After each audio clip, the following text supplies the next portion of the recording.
안녕하세요. 저는 성북구에 살고 있는 40대 중반 여자입니다. 여러분들은 몸과 마음을 다 줄 만큼 누구보다 사랑했던 사람에게 배신을 당해보신 적 있으신가요? 제가 이 이야기를 누구에게 말하기도 그렇고 이곳에 사연을 보내는 것도 몇 번이나 망설였어요. 몇 번이고 썼다 지웠다 반복했지만 혹시나 저와 같은 일을 겪게 되실까 걱정되어 여러분들에게 저처럼 당하지 않으셨으면 하는 마음에 용기를 내어보기로 했어요. 직접 까보기 전까진 그 속에 뭐가 들었는지 전혀 알 수 없는 게 사람 마음인 것 같아요. 그 사람에 대해 다 아는 것 같다가도 속을 까보면 제가 알던 사람과는 전혀 다른 경우가 많더라고요. 그래서 저는 귀신보다 사람이 더 무서운 것 같아요. 귀신은 저희 눈에 거의 안 보이지만 간혹 보이더라도 겁주는 게 끝이잖아요. 반면 사람은 속을 모르니 무슨 생각을 하고 무슨 짓을 할지 예측이 안 가서 더 무서워요. 저희 집안은 나름 교육자 집안이었어요.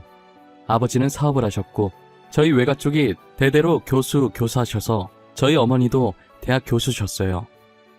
아버지께서는 제가 사업을 이어받았으면 하는 바람이 있으신 것 같았지만 저는 아이들을 좋아해서 어머니처럼 훌륭한 교육자가 되고 싶었어요. 항상 어머니를 롤모델로 삼고 훗날 중학교 교사가 된 저를 상상하곤 했죠. 그런데 제가 중학생이 되던 해에 어머니께서 갑자기 돌아가신 거예요. 평소 건강해 보이셨기 때문에 어머니의 사망 소식은 제게 더 충격이었죠. 어머니는 평소처럼 수업 준비하다가 갑자기 심장마비가 와서 돌아가셨다고 하더라고요.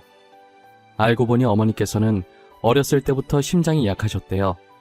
그래서 깜짝깜짝 놀라는 공포영화 같은 것도 못 보고 친구들끼리 놀래키는 장난 같은 건 일절 치지 않으셨다고 아버지께 들었어요. 저는 어렸을 때부터 철이 일찍 들었던 터라 제가 울면 어머니께서 편히 못 가실까봐 울지도 않고 의젓하게 아버지 곁을 지키면서 어머니를 잘 보내드렸어요. 오히려 저보다는 아버지께서 더 슬퍼하셨고 태어나서 처음으로 아버지께서 우는 모습을 보게 됐죠. 늘 가장으로서 위험 있는 모습만 보다가 이렇게 무너진 모습을 보니 마음이 너무 안 좋더라고요. 그래도 장례식을 마치고 얼마 지나지 않아서 다시 평상시 모습으로 돌아오셔서 다행이었어요.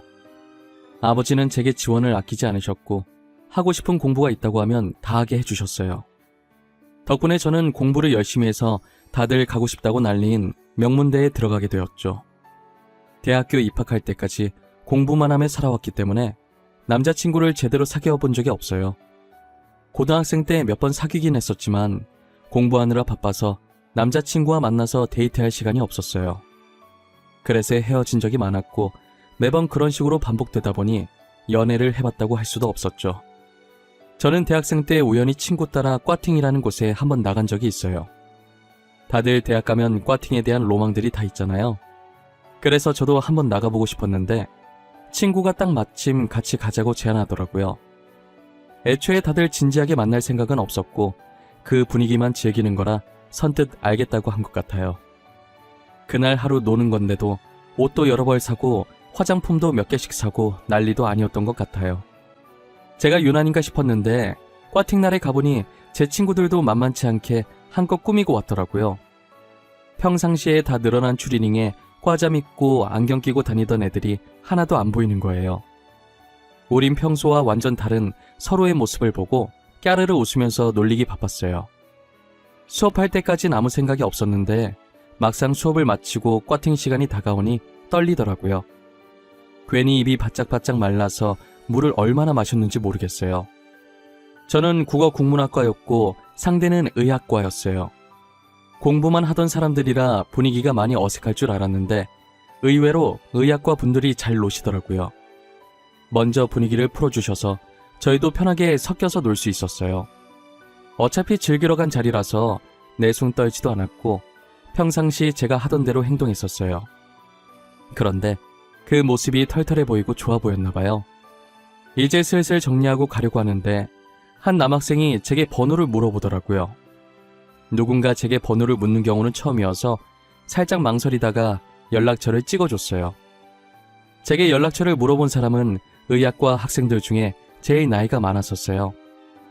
학교 입학하자마자 자기 길이 아니라고 생각하고 휴학해서 군대를 갔다 왔었대요. 그런데 집안에서 의사 아니면 안 된다고 하는 바람에 결국 다시 복학을 했다더라고요. 저는 연상을 좋아했기 때문에 저보다 나이 많다는 얘기를 듣고 더 호감이었던 것 같아요. 그리고 몇 번 데이트 신청을 하시길래 만난 적이 있었는데 만날 때마다 매너가 너무 좋았어요. 한 번은 엄청 분위기 좋은 카페에서 제게 고백을 하더라고요. 저는 제대로 된 연애는 처음이기도 하고 만난다고 해서 다 결혼하는 건 아니니까 처음엔 이 남자와 가볍게 연애를 시작했어요. 그런데 알면 알수록 너무 다정하고 세심해서 남자친구에 대한 제 마음이 점점 커지더라고요. 남자친구는 의대생이라 저보다 할 일이 많아서 학교 생활을 바쁘게 보내고 있긴 했지만 저를 만날 시간을 꼭 내서 틈틈이 데이트를 자주 하는 편이었어요. 예과생 때는 그렇게 데이트를 자주 했었는데 본과생이 되고 나서는 예전보다 자주 못 보게 되더라고요. 그래도 서로에 대한 마음은 변함이 없었어요. 어느덧 시간이 흘러서 저는 임용시험을 준비하고 있었고 남자친구는 전문의 준비를 하고 있었어요. 평소처럼 공부를 하고 있는데 속이 니글니글한 게 이상하더라고요. 제가 스트레스 받으면 자주 체하는 편이어서 이번에도 체했나 싶어서 대수롭지 않게 여겼어요. 그러다 옆에 있던 물을 마시려고 하는데 물 비린내가 심하게 느껴지는 거예요. 살면서 한 번도 물 비린내를 느껴본 적이 없었는데 갑자기 이러니 당황스럽더라고요. 마시려고 입에 대려하면 헛구역질까지 나서 결국 물을 못 마셨어요. 그날 하루 종일 아무것도 못 먹었고 병원에 가야 하나 생각하던 와중에 설마 하는 생각이 들더라고요. 급하게 예정일을 확인해보니 원래라면 지난주에 했어야 했는데 아직 안 하고 있었어요. 저는 스트레스 때문에 불순이인 거라고 제발 그것만은 아니길 바라는 마음이 간절했지만 제 바람과는 다르게 테스트기를 해보니 두 줄이 선명하게 찍혀 있었어요. 두 줄을 보는 순간 저는 망했다면서 제 머리를 잡아 뜯었어요. 이게 제 잘못만은 아니기 때문에 남자친구한테 알려야 할 것 같아서 테스트기 사진을 보냈어요. 바빠서 못 볼 줄 알았는데 제가 사진을 보내자마자 전화가 오더라고요. 방금 보낸 사진 뭐야? 설마 임신 테스트기야? 이거 너 거야? 나한테 장난치는 거 아니지? 지금 만우절 아니야. 만우절 3일 남았는데. 장난치는 거 아니고 저거 내 거 맞아. 방금 해본 거야. 오늘 속이 너무 안 좋아서 혹시나 싶어서 해봤는데 두 줄 나왔어. 진짜야? 너 임신한 거야? 우리 엄마 아빠 되는 거야? 병원은?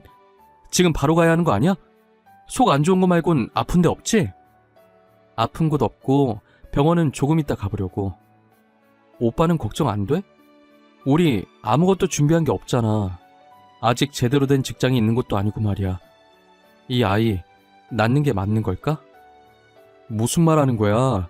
우리 얘기 듣겠다. 내가 너 먹이 살리면 되는데 뭐가 걱정이야? 우리 얼른 부모님께 인사드리자. 배 불러오기 전에 결혼해야지. 임신했다고 하면 남자친구가 엄청 고민할 줄 알았는데 망설임도 없이 결혼하자고 하는 거예요. 제게 1초도 고민 안 하고 낳자, 결혼하자 하는데 솔직히 너무 설레고 듬직했어요. 저는 임신해서 바로 결혼할 수 있을 줄 알았는데 부모님 반대가 심하더라고요. 애지중지 키운 딸이 남자친구가 있다는 사실도 몰랐는데 거기에 임신까지 했다고 하니 저희 아버지는 뒷목을 잡으셨죠. 그래도 자식 이기는 부모 없다고 제가 좋다고 하니 결혼을 허락해 주시더라고요. 그런데 문제는 남자친구의 어머니, 즉 제 시어머니 되실 분이셨어요. 남자친구는 저처럼 아버지를 일찍 여의고 홀어머니 밑에서 자랐었어요. 남자친구가 의사가 되길 간절히 바라셨던 분도 시어머니셨죠. 이제 정식으로 의사가 될 날이 얼마 남지 않았는데 결혼을 한다고 하니 당연히 탐탁지 않아 하셨죠. 더군다나 저는 아직 직장이 없는 상태니 더 그러셨던 것 같아요. 의사가 되면 능력 좋은 여자들이 줄을 설 텐데 저같이 직장 없는 며느리가 반가우실까요? 시어머니께서 너무 반대하셔서 어떻게 해야 하나 싶었는데 남자친구한테 좋은 생각이 있다는 거예요. 그러더니 제 손을 잡고 어디론가 가는데 도착해서 보니 저희가 온 곳은 구청이었어요. 뭐야? 설마 내가 생각하는 그런 거 아니지? 오빠 미쳤어? 어머니 말면 어쩌려고 그래. 나 어머님 무섭단 말이야. 너가 생각하는 그거 맞을걸? 나 안 미쳤어. 뒷일은 내가 책임질 테니까 나만 믿어. 우리가 혼인신고해버리면 어머님도 뭐라 말 못할걸? 그래도 이건 아닌 것 같아. 아무리 생각해도 이건 아니야. 다른 방법을 찾아보자. 더 괜찮은 방법이 있을 수 있어. 천천히 생각해보자. 응? 제가 아무리 말려보려고 해도 남자친구는 완강하더라고요. 결국 저와 남자친구는 무작정 혼인신고를 해버렸고 법적으로 부부가 되었죠. 그리고 남편은 가족관계 증명서를 떼서 시어머니께 당당하게 내밀었어요. 시어머니께서는 가족관계 증명서에 올라간 제 이름을 보고 거품 물고 쓰러지셨죠. 이미 임신도 했고 혼인신고까지 한 마당에 쫓아낼 수 없으니 할 수 없이 저를 며느리로 받아주셨어요. 형편이 좋지 않아서 결혼식 할 거면 우리 돈으로 하라고 하시더라고요. 솔직히 제가 아버지께 말하면 저희 집에서 다 해주실 것 같긴 한데 괜히 돈으로 으스대는 것 같아서 결혼식 없이 살기로 했어요. 아이 낳을 때까지만 합가하자고 하셔서 알겠다고 했는데 막상 해보니 시댁살이가 만만치 않더라고요. 시어머니께서는 입만 댔다 하면 남편 곧 의사 된다는 소리를 하셨어요. 저한테는 대학 나오면 뭐하냐고 취직도 못하고 정말 별 볼 일 없다고 하셨죠. 그럴 때마다 댁 아들 때문에 임신하는 바람에 교사 준비한 것도 다 물 건너갔다고 소리치고 싶은 거 참느라 정말 애 많이 썼어요. 조선시대에서 막 현대로 넘어왔다고 해도 과언이 아닐 정도로 가부장적인 시어머니는 역시 여자는 집에서 얌전히 살림하고 있어야 한다면서 이것저것 집안일을 장난 아니게 시키더라고요. 먼 놈의 빨래가 남의 집 빨래까지 다 들고 오는 건지 하루에 한 번씩 해도 계속 나오더라고요. 결국 저는 한 달도 못 버티고 남편에게 부탁해서 분가를 하기로 했어요. 다행이라고 해야 할지 남편이 근무하던 병원이 시댁과 멀어서 그걸 핑계로 분가했죠. 조선시대 시어머니 모시다가 분가를 하니 숨통이 트이더라고요. 거기다 얼마 지나지 않아 남편도 드디어 전문의 시험에 합격했죠. 그런데 남편이 개인 병원을 내고 싶어하는 눈치더라고요. 하지만 시댁 형편이 좋은 것이 아니라서 말을 꺼낼 생각도 못하고 있었죠. 날이 갈수록 남편 얼굴이 수심이 깊어지는 게 안쓰러웠어요. 아무래도 저희 집이 부유했던 터라 남편 몰래 아버지를 찾아갔어요. 공부할 거라고 학원 다니게 해달라고 한 것 말곤 아버지에게 한 번도 무언가를 해달라고 부탁한 적이 없어요. 그래서 그런지 아버지를 보고도 입이 잘 안 떨어지더라고요. 이게 사소한 부탁도 아니고 무려 병원을 차려달라는 말이니 더 그랬어요. 아버지는 제 표정을 보고 눈치채셨는지 편하게 말해보라고 하시는 거예요. 아빠 있잖아. 사실 내가 부탁이 하나 있어서 왔는데 말이야. 남편 전문의 됐는데 혹시 병원 하나만 차려주면 안 될까? 뭐? 병원? 병원이 사달라고 하면 사줄 수 있는 애기 장난감도 아니고 참... 라고 할 줄 알았지? 어느 정도 예상했어. 누구나 의사 되면 개인 병원 갖고 싶어 하지. 박서방이 병원 차리고 싶대? 아니, 박서방이 나한테 직접 말한 건 아닌데 그래도 내가 뭐라도 하나 해주고 싶어서. 남편도 개인 병원 운영하면 동기들한테 기사할 것 같고 나도 아빠가 해주면 시어머니한테 당당해질 수 있을 것 같아서. 그래, 알겠다. 아빠가 병원 하나 차려줄게. 네가 나한테 한 번도 부탁한 적 없으니까 해주는 거야. 처음이자 마지막이다. 알지? 대신 병원은 아빠 명의로 할 거야. 내가 죽고 나면 박서방 주던가 하고. 걱정과 달리 아버지께서는 흔쾌히 병원을 차려주시겠다고 하시더라고요. 저는 기세등등하게 집으로 돌아가서 이 사실을 남편에게 알렸어요. 남편은 제 손잡고 너무 고맙다고 하고 아버지께도 전화해서 감사하다고 다음에 찾아뵙겠다고 했죠. 시어머니한테도 말했더니 그런 집안인 줄 몰랐다고 갑자기 저한테 살갑게 대하시더라고요. 돈이라는 게 어떻게 보면 종이 쪼가리 하나인데 이렇게 쥐락펴락 할 수 있다는 게 참 무섭긴 무서워요. 저는 아버지 덕분에 시어머니 앞에서도 당당하게 어깨를 펴고 다닐 수 있었죠.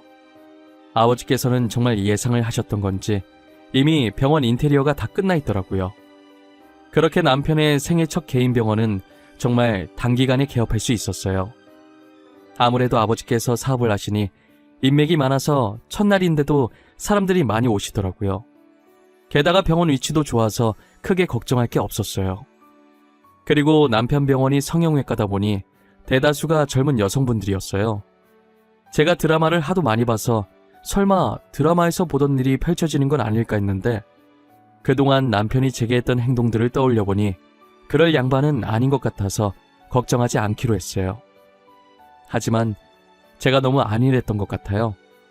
잘해주다가도 한순간에 변할 수 있는 게 사람 마음인데 말이에요. 저는 남편 병원도 계속 이대로 잘 되고 더불어 제 인생도 승승장구하길 바랐어요. 하지만 정확히 남편이 병원을 개업한 지 4달 만에 저는 충격적인 걸 보고 말았죠.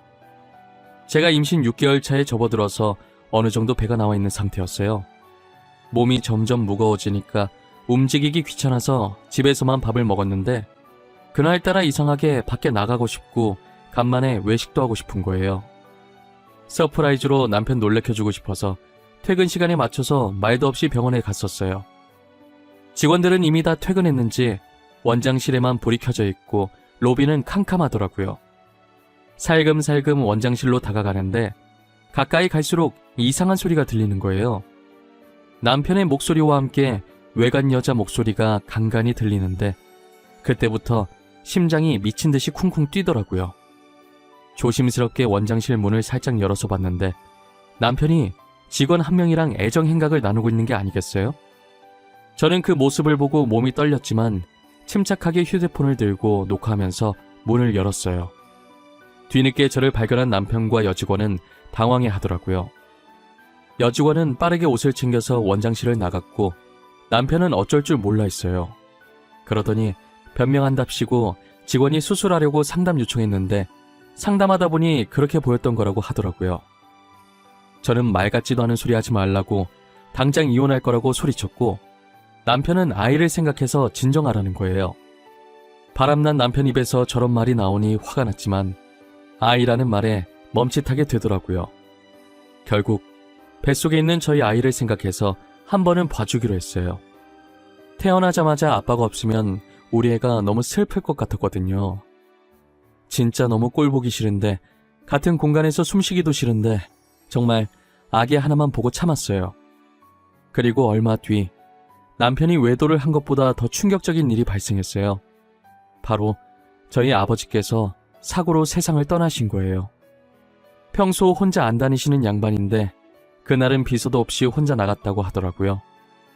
비서한테 말도 없이 나가서 비서분도 어디 가시려다가 사고 난 건지 전혀 모르고요. 외진 곳에서 발견됐는데 아무리 생각해도 아버지께서 거기에 갈 일이 없었어요.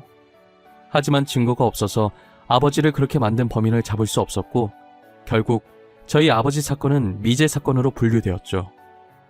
아버지께서 세상을 떠났다는 충격에 결국 유산을 하고 말았어요. 저는 수술한다고 아버지 빈소도 못 지켜드렸고 대신 비서께서 제 빈자리를 채우고 계셨죠. 남편은 제 병실에도 없었고 아버지 장례식장에도 안 보였어요. 제가 아버지 장례식을 마치고 집으로 들어갔는데 제 몸과 마음을 다 추스리기도 전에 남편이 기다렸다는 듯이 제게 이혼하자고 이혼 서류를 들이밀더라고요. 아버지께서 병원 차려주시면서 아버지가 세상을 떠나게 되면 병원을 남편에게 주기로 했었는데 이제 병원이 자기 손에 들어오게 되니 더 이상 제가 필요 없다고 생각한 것 같아요. 남편이 건네준 이혼 서류를 보니 합의 이혼이라고 적혀 있더라고요. 제가 일방적으로 이혼 당하는 건데 이게 어떻게 합의 이혼인가요? 저는 이혼해주겠다고 하고 이혼 소송을 걸었어요. 그때 남편 병원에서 찍은 영상이 남아있었기 때문에 남편의 불륜으로 위자료를 받아낼 수 있었어요. 저는 남편의 배신에 너무 충격을 받아서 모든 사람들과 연락을 끊고 남편에게 받은 위자료를 가지고 아무도 모르는 곳에 숨어 살았었어요.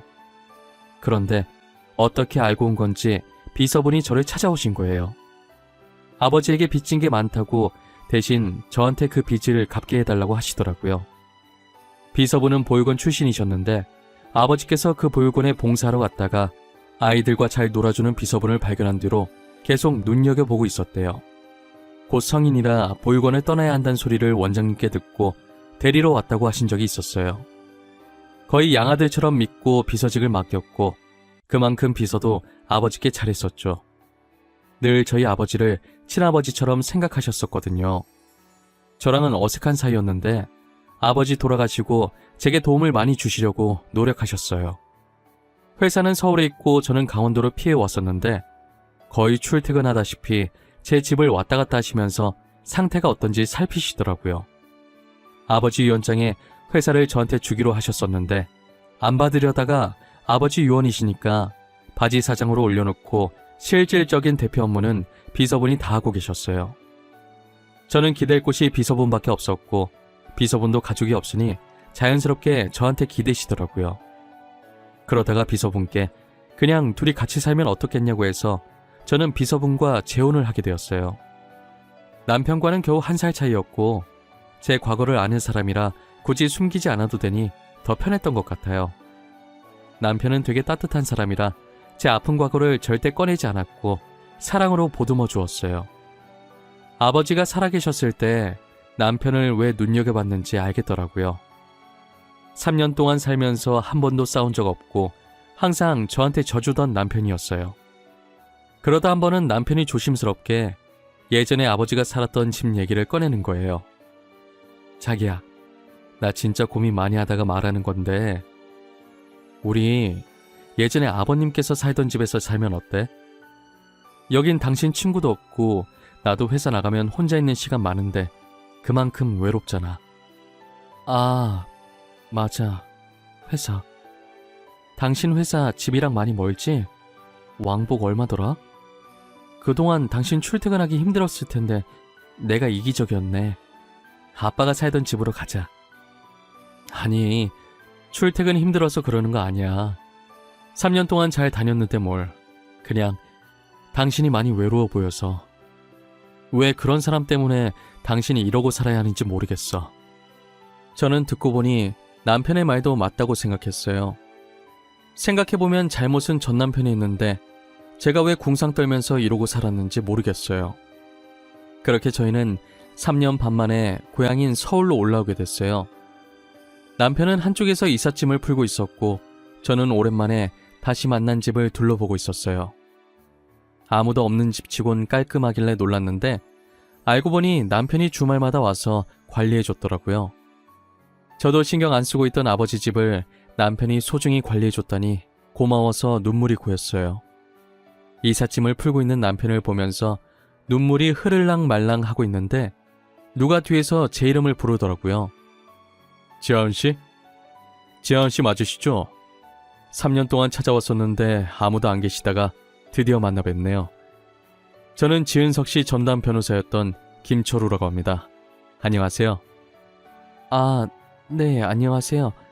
근데 변호사님께서 3년 동안 저희 집엔 어쩐 일로... 혹시 저한테 무슨 볼 일이라도 있으신 거예요? 지은석씨 앞으로 건물이 하나 있었잖아요. 성형외과 건물 말이에요. 그 건물 때문에 말씀드릴 게 있어서 왔습니다. 전화도 드렸었는데 없는 번호라 떠서 전달이 늦었네요. 아버지 유언장대로면 이미 전 남편 명의로 넘어갔어야 할 병원인데요. 그 건물에 무슨 문제라도 생긴 건가요? 그럼 전 남편에게 연락해 보셔야 할 것 같아요. 무슨 소리세요? 지은석 씨께서 유언장에 그 병원을 지아은 씨 앞으로 해달라고 하셨었어요. 아, 그리고 병원도 병원인데 혹시 지은석 씨가 사용하시던 휴대폰 잠깐 볼 수 있을까요? 저희 아빠 휴대폰이요? 어디 놔뒀는지 몰라서 집안에서 찾아봐야 할 것 같은데 아빠 휴대폰에 뭐가 있나요? 저도 그게 궁금해서요. 사망 직전에 저한테 사진인가 영상 보낼 거 있다고 하셨는데 못 받았거든요. 근데 영 찝찝해서요. 그래서 뭘 보내려고 하신 건지 확인해 보려고요. 변호사의 말에 저와 남편은 폰 안에 뭔가 큰 게 있을 것 같다는 생각이 들었어요. 아버지가 돌아가신 날 경찰에게 받은 유품들을 그대로 아버지 옷장에 넣어놨었거든요. 유품이 들어있는 상자를 뒤지기 시작하는데 제일 밑에 휴대폰이 들어있더라고요. 제가 손을 너무 떨자 남편이 가져가서 폰을 켰어요. 3년 만에 켜는 거다 보니 배터리가 없어서 켜지지가 않았고 저희는 급하게 충전선을 연결했어요. 충전선을 연결하자마자 아버지의 휴대폰이 켜지더라고요. 곧장 사진첩으로 들어갔는데 그때 생각하면 아직도 아찔해요. 영상 하나가 들어있었는데 아버지께서 사고를 당해 쓰러지는 순간에 마지막까지 남은 힘을 쏟아서 찍은 영상 같았어요. 아버지는 자신을 치고 떠나는 차를 찍는데 그 차 주인은 전 남편이었어요. 저는 차 번호판을 보자마자 너무 놀라서 입을 막고 소리를 질렀죠.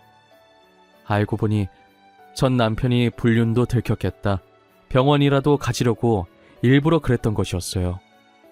변호사께서는 그 영상을 보시고 아버지께서 유언장 수정하시면서 계속 악몽을 꿨다고 했는데 그게 이런 일이 생기려고 그랬던 것 같다고 하셨어요. 사실을 알게 된 이상 더 이상 전 남편을 가만히 둬서는 안 될 것 같았어요. 저는 전 남편이 운영하고 있던 병원을 다른 사람에게 넘겨버렸어요.